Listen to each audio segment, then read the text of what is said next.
হরে কৃষ্ণ, রাধে রাধে বন্ধুরা, আপনারা সবাই কেমন আছেন? আশা করি সবাই ভালো আছেন। আজকের মহাপ্রসাদ বেড়ে নিচ্ছি। এই যে পরমান্ন করেছি সেটা দিয়ে দিচ্ছি থালায়।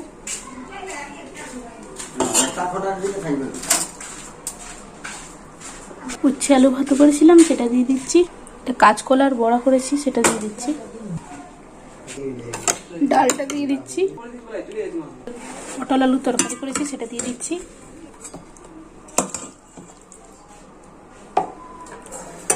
প্রত্যেকটা আইটেমের উপর তুলসী পত্র দিয়ে দেবো। এবার ভগবানের কাছে নিয়ে যাচ্ছি। আজকে এখানে তার জন্য এরকম ভাবে ভগবানকে দিতে হচ্ছে।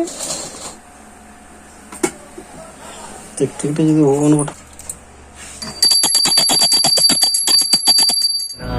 मुझे के ब्रज में बसा लो मुझे।